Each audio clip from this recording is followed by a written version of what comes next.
ভয়ের আর এক নাম, ছায়া মানব 0.2।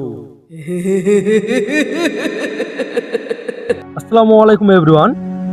ছায়া মানব 0.2 থেকে আমি রাব্বি আছি আপনাদের সাথে। ভরাট কুয়োর নিচের রহস্য পর্ব চতুর্থ নিয়ে। সারা রাতের ঘটনার পরেও আরিফ এক মুহূর্ত ঘুমাতে পারেনি। তার হাতে এখনো সেই পিতলের চাবি। চাবিরটাকে স্পষ্ট লেখা, রেকর্ড রুম, আলমারি নম্বর 7। গ্রামের পুরনো রেকর্ড অফিসটি প্রায় 50 বছরের পুরনো। ছাদের প্লাস্টার খসে পড়েছে, কাঠের জানালাগুলো অর্ধেক ভাঙা। অফিসে ঢুকতেই একজন বৃদ্ধ কেরানি চশমার ফাঁক দিয়ে তাকালেন। বৃদ্ধ জিজ্ঞেস করলেন, কাকে চান? আরিফ চাবিটা দেখালেন শুধু। বৃদ্ধের মুখ মুহূর্তেই ফ্যাকাশে হয়ে গেল। এই চাবি তুমি কোথায় পেলে? আরিফ উত্তরে বললে, কুয়োর নিচে। বৃদ্ধর হাতে ধরা রেজিস্টার ফাইলটি মাটিতে পড়ে গেল। তিনি কাপা গলায় বললেন, অসম্ভব, এই চাবি তো 23 বছর আগে হারিয়ে গিয়েছিল। রেকর্ড রুমে ঢুকতেই চারিদিকে ধুলো আর পুরনো ফাইলের গন্ধ। আলমারি নম্বর 7 একেবারে শেষ কোণে। চাবি ঘুরাতেই ক্যাচ, দরজা খুলে গেল।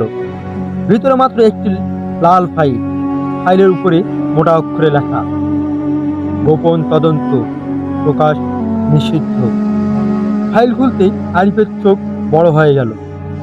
প্রথম পাতায় 4 জনের ছবি, তার বাবা সালেউদ্দিন, মফিজুর রহমান আর চতুর্থ ব্যক্তি।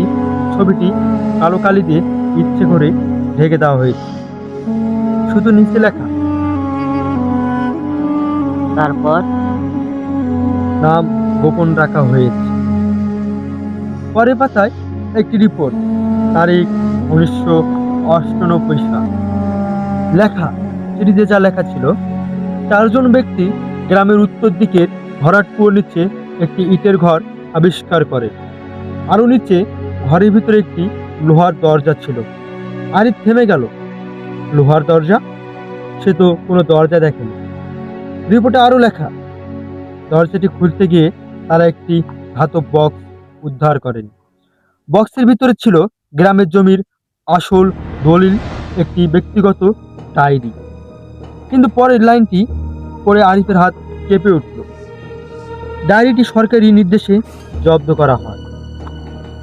ঠিক তখনই ফাইলের ভিতর থেকে একটি ভাঁজ করা কাগজ মেঝেতে পড়ে গেল। এটি রিপোর্টের কোনো অংশ নয়, কারো হাতে পরে ঢোকানো হয়েছে। কাগজ খুলতে দেখা গেল মাত্র 3টি লাইন। তারা মিথ্যা বলেছে, লোহার দরজার অফিসে কিছুই ছিল না। আসল রহস্য দরজার নিচে। নিচে কোনো নাম নেই। আরিফ তাড়াতাড়ি রিপোর্টের শেষ পৃষ্ঠা খুলল, যেখানে একটি মানচিত্র, কুয়োর নিচের ঘর আঁকা। কিন্তু গতকাল সে যেখানে দাঁড়িয়েছিল, মানচিত্র অনুযায়ী সেই ঘরের ডান পাশে আরো একটি গোপন কক্ষ থাকার কথা। সেই কক্ষ সে দেখেনি। ঠিক তখনই রেকর্ড রুমের বাইরে জোরে দরজা বন্ধ হওয়ার শব্দ হলো। ধম! কেউ যেন ভিতর থেকে তালা মেরে দিল। বৃদ্ধ কেরানির চিৎকার শুধু শোনা গেল, আরিফ পালাও, ওরা জেনে গেছে তুমি ফাইল পেয়ে গেছো। আরিফ দরজার দিকে দৌড়ে গেল, কিন্তু বাইরে কেউ নেই। শুধু মেঝেতে পড়ে আছে একটি ছোট্ট খাম। খামের উপর তার বাবার হাতের লেখা, যদি তুমি আলমারি নম্বর 7 পর্যন্ত পৌঁছাও, তাহলে তুমি বুঝবে তুমি এখন সত্যর খুব কাছে। কিন্তু মনে রেখো, আমি জিনের পিছনে দৌড়াইনি, আমি মানুষের লুকিয়ে রাখা অপরাধের পিছনে দৌড়িয়েছিলাম। আরিফের যেন বাজ পড়ল। তাহলে এতদিন গ্রামের মানুষ যে জিনের গল্প বলেছে, সেটা কি আসলে কাউকে সত্য থেকে দূরে রাখার জন্য ছড়ানো গুজব ছিল? কিন্তু যদি সত্যি তাই হয়, চতুর্থ লোকটি কে? লোহার দরজার নিচে কি আছে? আর সরকারি রিপোর্ট কেন মিথ্যা লেখা হলো? আরিফ জানতো এখন তাকে আবার সেই কুয়োর নিচে ফিরতে হবে।